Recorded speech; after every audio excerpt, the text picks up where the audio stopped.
So basically, I'm going to be covering a lot of ground today.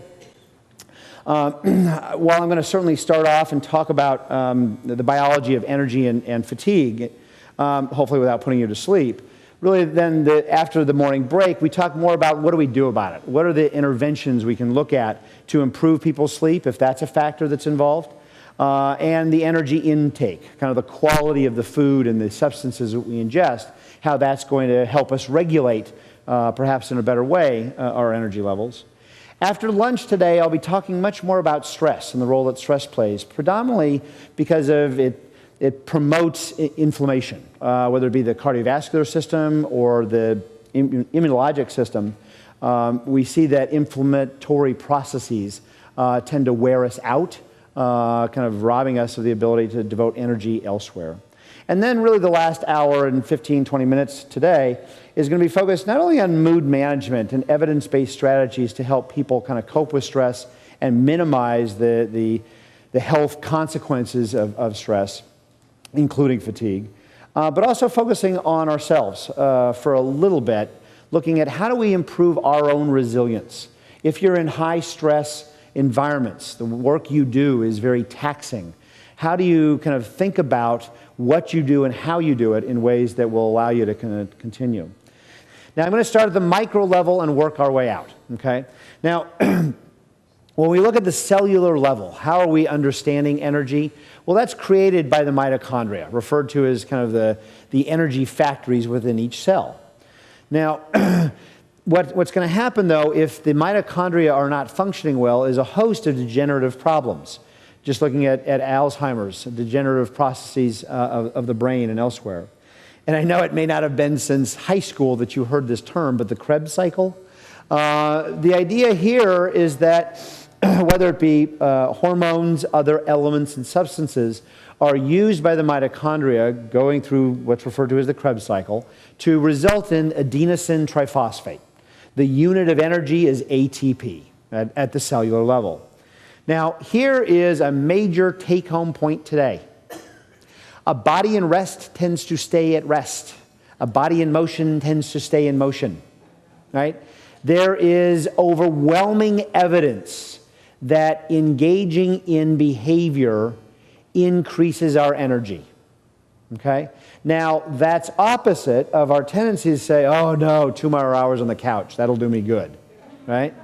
I'm not saying that every single time you feel tired, you need to go and do a 15 or 20-minute walk, but I think probably promoting that more for our patients, that being fatigued, the remedy often is actually getting up and being active. That actually creates, it's associated not only with greater mitochondrial function, but more mitochondria per cell for people who are active. In fact, the interesting data here shows that an active 70-year-old has better mitochondrial function than a sedentary 50-year-old, right?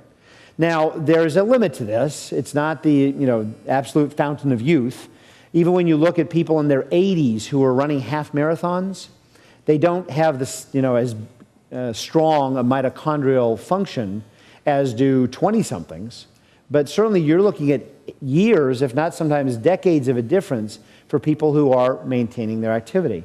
But that's a hard sell, right? I mean, this is a recursive loop where I'm tired, so I'll rest. The more I rest, actually, the more tired I will get. I mean, assuming we're getting appropriate amounts of sleep and so forth. Now, so there's a wealth of data showing that when your mitochondria are not functioning well, you actually have elevated ROS, or reactive oxidative stress. This is a primary factor in aging. Now, again, the aging of the cell is going to be partly slowed down by being more active, more physically active. One application of this is the last 7 or 8 years has seen just a mushrooming of research on telomeres. Telomeres are referred to as the caps at the end of your chromosome chain. People who are more active have higher levels of telomerase, which is the enzyme that repairs and takes care of these caps. Now, as we age with cell division, What do you get but a shortening of those caps, the shortening of the telomeres? Stress, a variety of things, shorten those telomeres, but telomerase kind of maintains that health of those caps, and telomerase is associated with being more active. Recently, just in the last 2 or 3 months, a study out of the UK showed that for people who have proven vitamin D deficiencies, supplementation of vitamin D actually restores their mitochondrial function. This improves mitochondrial function in those who already have vitamin D deficiency. The role that hormones play. Now, one of the most common hormones we study, certainly as it relates to stress, is cortisol. Now, the data suggests that each of us right now have anywhere between 5 to 7 times as much cortisol in our bloodstream compared to 3 o'clock, 4 o'clock this morning. That cortisol allows us to get up and active and moving, okay? Now, when you think of stress-induced cortisol, that's going to stimulate the pituitary to release thyroid-stimulating hormone, and that's a good thing. That's also going to provide some of the substances necessary for creating energy.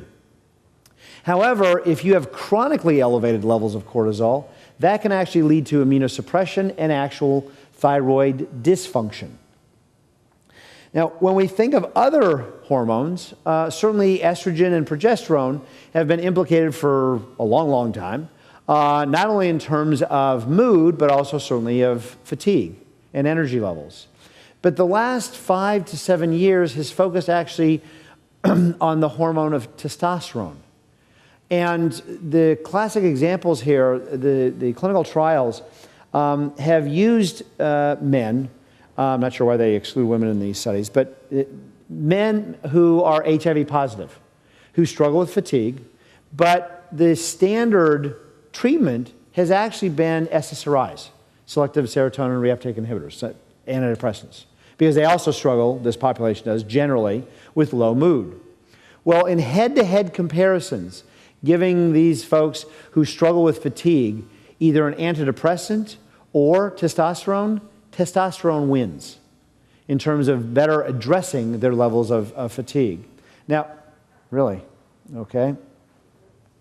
All these fun interruptions. Now, what you should also understand is that the last several years, several panels, committees, guideline groups, and so forth have been hard at work trying to understand the literature, because oftentimes women predominantly will go to their physician and they'll say, you know, I know my body pretty well, something's amiss. Hormonally, my thyroid just, I think I want you to check that out. Well, when a thyroid panel is done, traditionally, comes back and they say, well, no, you're in normal limits. You're high normal, low normal. And it's pretty, dissatisfying to kind of get that feedback. Well, it turns out these groups have decided to narrow the window of what is considered normal. Because of that, and those guidelines will start getting implemented next year, 2014, what they estimate is that you're going to have at least 30% of women over the age of 55 will now meet criteria for hypothyroidism of some degree or another. So it's really kind of appreciating that we had too broad of a window, and when people were struggling with probably thyroid dysfunction, they were seen as within normal limits of doing the typical thyroid panel test.